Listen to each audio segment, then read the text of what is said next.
afternoon, friends. From me, Virge, and Sleepy Peter. Coming at you from Lake Worth, Texas. I encourage you to check in with your body, check in with anywhere that you might be feeling and holding tension, and just to exhale through the nose or the mouth as you breathe into, did you hear that? Peter just sighed. As you breathe into those places and allow them to expand and then relax.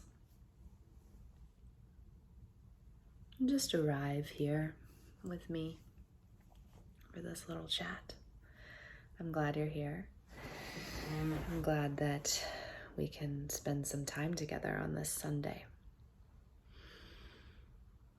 I am thankful and honored that you're here to listen, as listening, being heard, acceptance are some of the things that I would like to talk to you about today.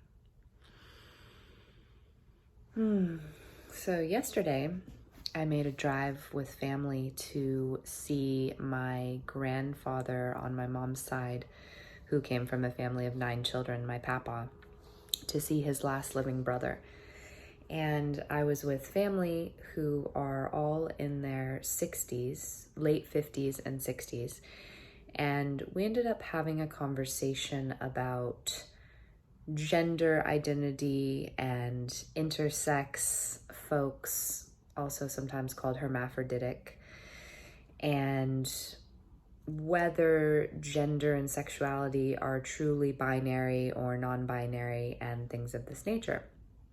And at one point, one of my family members said that I seemed to be getting defensive and being, I don't know if these are the words he used, essentially overly sensitive. And I breathed into that. I slowed down because I wanted to understand where the people I was with were coming from.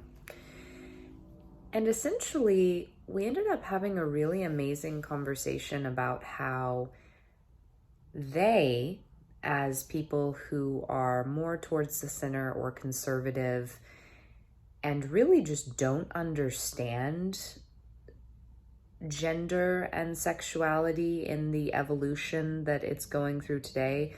They didn't really understand what non-binary meant, which, by the way, in my understanding means neither male nor female. So binary being black or white, 0 or 1. So folks who identify as non-binary, which are oftentimes those who choose to use they, them pronouns, are identifying as neither male nor female. So whether it's both or somewhere in between, or it's somewhere on that fluidity in that spectrum, it's not binary. So to tell you what that means, transgender and transsexual, transgender meaning folks who, for instance, have a female body, so their sex is female, and this is just an example. It can mean more things than what I'm saying. So transgender could mean someone who has a female body, biologically female in sex, and identifies and expresses as male, the other gender in this male-female gender framework.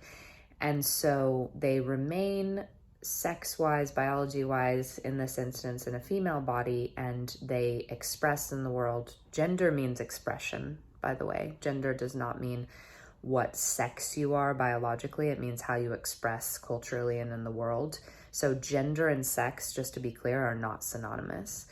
So a transgender person, in this case, a person in a female body, sexually, biologically, and that's different than sexuality, right? Which can be who they are sexually attracted to. That is different than just sex or gender. So there are many terms here that I'm realizing a lot of folks just don't know. I didn't recently know them. So this transgender person in a woman's body, female in sex, identifies and expresses as male in the world. So perhaps dresses as a male, has a male name, wishes to go by he, him pronouns. That's an example of transgender. Transsexual, the way that I understand it, is someone who actually undergoes a surgery to become, say a person in a female body who actually undergoes a surgery to then become male in body as well. And of course, hormone therapy. Also, a lot of people there is a spectrum in all of this, because I do know that folks who identify as transgender and are not transsexual also often undergo hormone therapy. So I'm just explaining that in case you don't know and in case you're interested, because part of what the conversation revealed to me, part of the frustration it seemed like, was people not knowing what some of these terms mean, and I think not feeling like they can ask. And what I came away from the conversation understanding was that folks who might be in that older generation, like my parents' generations, and perhaps more on the conservative side, not part of what we call the woke cultural movement, they feel now like they are not allowed to speak. So whereas I think this is my take on this, and this is part of the conversation we had, whereas I feel in the past, or in my understanding, queer folks who, were not binary, were not black and white, whether in their gender or sexuality, or straight, as we would call it, or just culturally conventional, whether in their gender, their sexuality, or were part of the oppressed, as in their race, their culture, were not accepted. These folks felt like, and in many cases were actually enforced by law, to not be able to express who they really are, nor be heard for who they really are, nor be listened to, nor be accepted. So now what I was hearing from the conversation yesterday is that folks, for instance, in my parents' generation, in their 60s, 70s, 50s, 60s, 70s, 80s, also perhaps folks that are just more on the conservative side and against this kind of gender and sexuality expression, as an example, this revolution that's kind of going on, they feel like they are not allowed to ask questions, like they are not allowed to essentially think what they think and feel what they feel, and that what they think and feel doesn't matter. So ironically, as in many ways, and I'm part of I consider myself part of this revelation and revolution, as well as supportive of many, many friends who identify as queer and transgender and non-binary. I don't have any close friends who are transsexual, and I hope to soon to also understand more about that state of being. I personally wish to understand more about all states of being, and I believe my acceptance and ability to do that comes from an acceptance of myself, which I'm going to get more into. And that's a journey. I'm certainly not all the way there. And so sometimes, even like yesterday, I get defensive and have trouble listening when I'm closed to new information because I feel unseen and unheard. So hopefully the world that we're going to is one in which everyone feels like their views and thoughts are important and are worth listening to, no matter what they are, if they're genuine, as long as they're genuine. And if we have people who are now, which I believe is so sacred and holy, and I'm so thankful for, being able to be heard and listened to for things that they feel like they've had to repress or ignore or lie about in the past, like their sexuality, like their gender identity, and are now able to choose pronouns that fit them more, choose names and language that fit them more, I believe that's really beautiful. We're starting to listen to people who didn't feel like they could be listened to before. In the meantime, certain people who don't agree with that or who are confused by it and genuinely don't understand it feel like they are no longer allowed to be heard and allowed to speak about it. This was the sentiment that I was understanding from my older family who I was talking to yesterday. And at that point, we've really missed the point, right? Because as long as anybody's voice has to be silenced, that's not freedom of expression. And another frustration that they shared, which I listened to, because personally, I also hope that we all can be in conversation with all types of people, and most importantly with ourselves, to know what we really feel and experience, and then come to our own conclusions about where we stand on any which issue, rather than just assigning ourselves to a camp or one side or the other and espousing those as our views. And so I don't identify really as anything as far as being constricted into certain camps. And I will say I identify with humanitarian. To me, a lot of the go with that's are on what we would call the more liberal side. I identify as a feminist. I identify as queer. I identify as being part of that community. So that is where, my ever-changing beliefs are as far as activism on that side. And I was absolutely willing to listen and feel that it is worth talking about, that people who are, for whatever reason in their experience, not accepting of the gender and sexuality revolution, or not accepting of what they see as unchecked immigration, things that I am very pro personally, and multiple truths can exist at one time. And I believe it's very important to have conversations and be able to listen to people who don't agree with us and who we don't agree with. So a frustration that I also heard yesterday was this idea of meanings of words changing. And an example that they had was the word tolerant. And they said tolerant used to mean, being tolerant of everybody. And now the left just says that tolerance means, being tolerant of queer people, being tolerant of different cultures or religions than are the mainstream in America, for instance. And I mean, there are many, many Islamic people in America now. In the instance of this conversation, tolerant means being tolerant of, for instance, the Islamic belief system. However, tolerant does not mean being tolerant of evangelist, fundamentalist, right-wing Christians.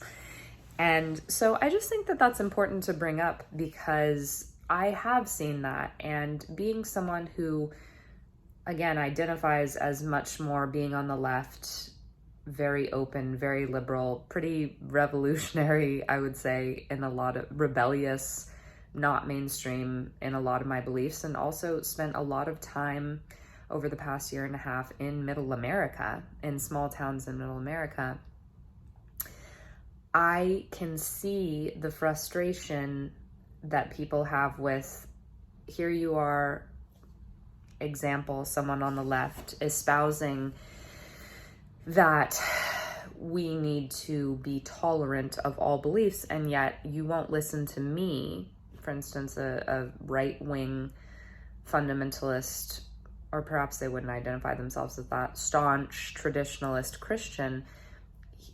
Here you are, liberal left-wing person, telling me that I need to be tolerant of queer people and people who are asking me to call them by different names than their given name, and use pronouns that I feel are grammatically incorrect, like they, them being used for singular folks.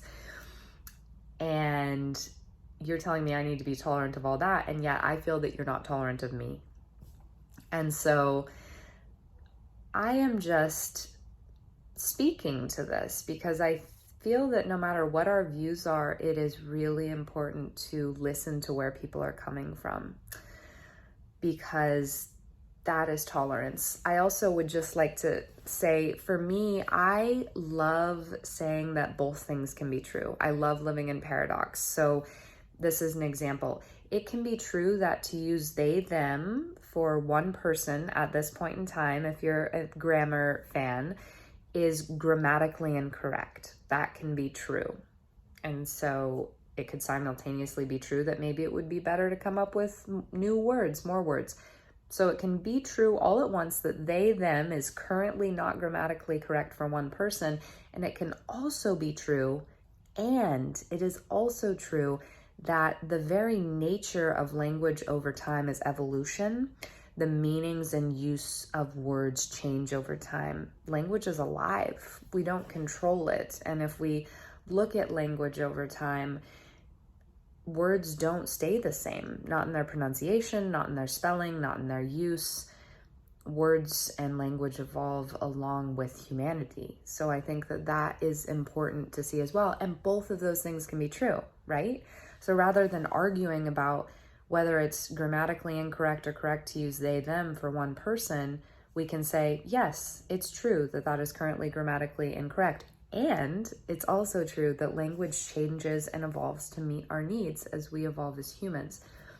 So I encourage you in conversation with folks to, and yourself, to practice being able to hold that space for two things can be true at once, right? Another part of the conversation that we had yesterday was it can be true that this country, the United States of America, has done absolutely atrocious things in the past to women, to Africans who are now African Americans, to Native Americans, to gay and queer people, to disabled folks. That is true that those horrible things have happened, and it can be true that this is a great country. Those things are not mutually exclusive. And I think it's really important. I believe that this is a macrocosmic example of what is happening on the microcosmic level. And I try and express this in my writing and stories. It can be true that I, as an individual, have made many atrocious mistakes and have strange and terrible and awful and unacceptable by mainstream cultural standards thoughts and urges, and that I am a worthy and good person. Those things can both be true. If I do a bad thing or have a bad thought, that doesn't mean I'm a bad person. I can have and be transparent about and share about and normalize mistakes and bad thoughts. And by bad, I mean, say, violent or wishing to hurt another person as an example. And I am a good person. And I believe this is actually what makes us whole. This being able to exist in paradox, this andness. And so, for instance, just in the world, it's very important that we are becoming transparent about the atrocities of the world. And that doesn't mean the old adage, throw the baby out with the bathwater. It means something is actually good and whole because of its faults as well. That's unconditional love, right? When faults and transgressions become transparent and become shared, and we are still willing to love and heal in the wake of that. This is something that I think about a lot, and it's something that I really want to share. And as I talked about yesterday, also in the car with my older relatives, I think about this a lot, and it's going to come out more and more in my writing, with acknowledging the hurts and flaws of childhood, the ways in which my needs weren't met. It's important for children to be able to acknowledge the ways in which their needs weren't met, the trauma that they underwent, the fucked up shit that happened, and also acknowledge that their parents can be okay people that hopefully they want to be in some kind of relationship with, depending on what the situation is. Those can both be true. For me, here's an example. My parents, in many ways, did not meet my needs when I was a child, specifically in spending present time with me. They were both physicians and they were working most of the time. And my parents were good parents overall to me. Those things are both true. For me to say something that my parents did wrong doesn't automatically mean they're bad parents who all the good things are out the window now. So I really believe that being able to be in conversation with people who believe differently than us is contingent on being able to hold paradox. Like, instead of it having this where only one thing can be right and we have this competition for who's right, that we can say, yes, that's true for you, and this is true for me. Those truths exist simultaneously. This is not a competition. No one needs to win. No one's going to win, because it is actually relative as far as the experiences that we've had and our level of openness. So those are some things I wanted to share, and some takeaways that I had towards the end of this was, we can only accept others and hear others to the extent that we have accepted ourselves and heard ourselves. So this comes back to me to getting in touch with our inner child and getting in touch with our deepest inner selves. If I feel like there are parts of me that were not accepted, or things that I need and desire to say that have not been heard, then when I see other people getting accepted or heard for things, I am going to feel like, what the hell? How come they get to be heard and they get to be accepted and I still don't get to? And I might feel resentful and angry. I feel that this might be a little bit of what is going on with the older generation. They're like, what the hell? Like, now kids get to be heard for their woundings. Now they get to be called what they want to be called, and they get to be identified as how they want to be identified. I didn't get that when I was growing up. And I feel that that is a fair reaction. And the answer then is not to continue to keep future generations from being seen and heard and accepted and treated gently and acknowledged fully. It's to go back and heal those wounds within ourselves of where we were not acknowledged and where we were not accepted and where we were not seen and we were not heard. And honestly, no matter, in the end, no matter how much outward acknowledgement we get from others, it doesn't matter unless we've given it to ourselves. So, for instance, for me, in my more androgynous gender identity, again, still choosing to use she, her pronouns and identifying as a woman in gender and sex, and just more androgynous in that fluidity, and going by Virge rather than Virginia, it doesn't matter how many people call me Virge, or in the end don't call me Virge and still call me Virginia. If I haven't listened to that little 5-year-old me who is this barefoot, reptile loving, bareback horse riding, mullet haired tomboy, if I haven't accepted her and listened to what she has to say, it doesn't matter how many other people do. Also, I feel that the more that we have accepted and listened to ourselves, the more we will be able to accept and listen to others. And when we still feel unheard and unaccepted, we're going to feel resentment when we see other people, on some level, when we see other people being listened to and accepted in ways that we still feel like we haven't been.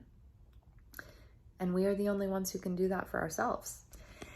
And I really feel like the way we do that is just by being with ourselves in solitude, and whether in silence and inner dialogue, writing things down, recording things, literally asking our inner child, just as an example, if something that you feel angry about is people getting to use different gender pronouns and go by different names, and that it's okay now for people to express queer meaning not straight in whatever capacity, sexuality and gender, like, I would encourage you to get in touch with your inner child and ask if there are certain ways that you still feel like you haven't been able to listen to yourself and accept ways that maybe you would like to express. And it could be very, very subtle and very, very small. I mean, think about, for instance, with males of my father's generation, how not okay it was to express any sort of femininity. Because in the end, what we want is not to keep subjugating. We don't want to keep getting back at people, right? Not to keep subjugating the future generations, saying, well, I didn't get that, so you shouldn't get that either. And I understand that reaction. I really do. It's that of a wounded child.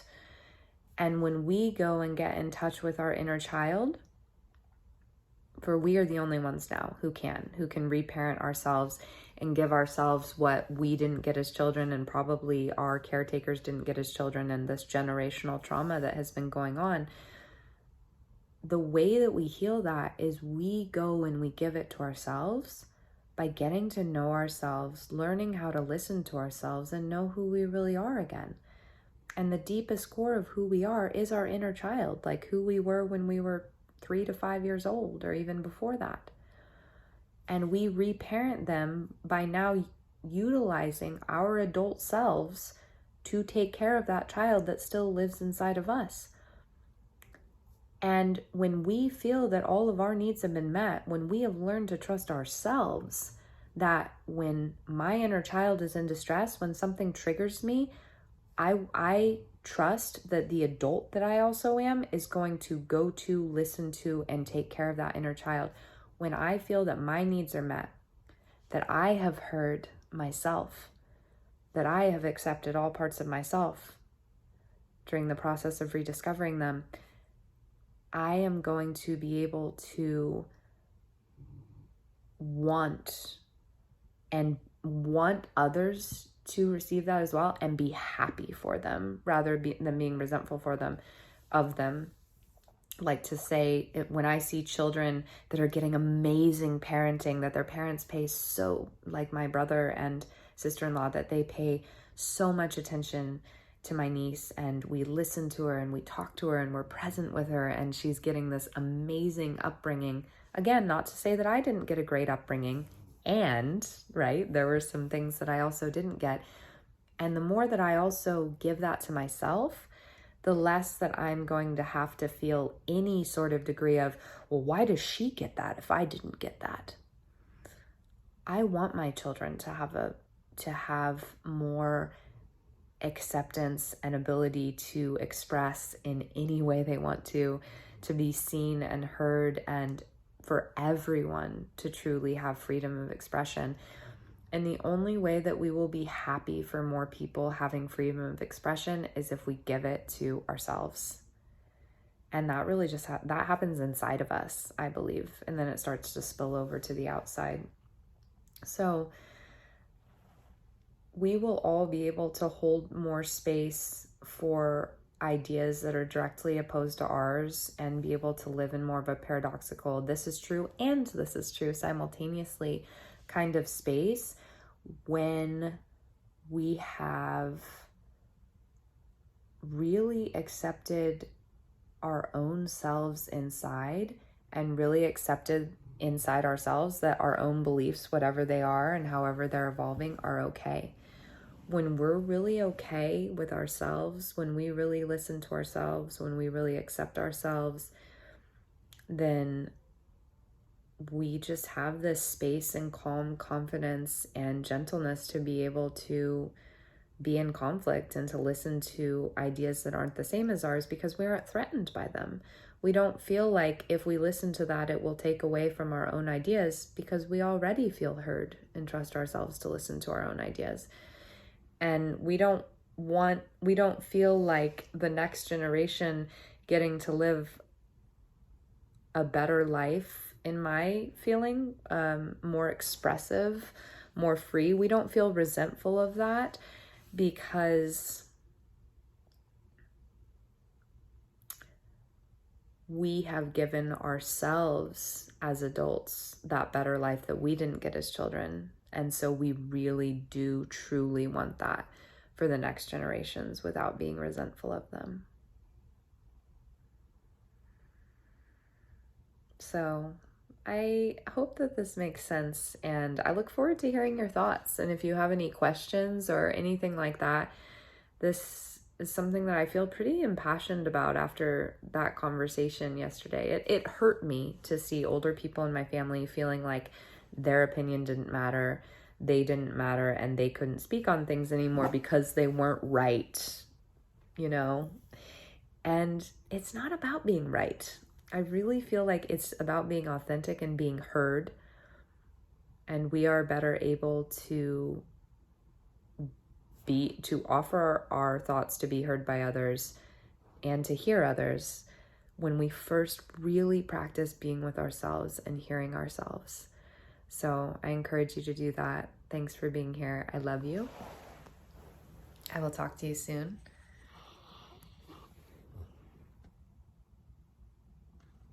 And Peter will talk to you soon as well.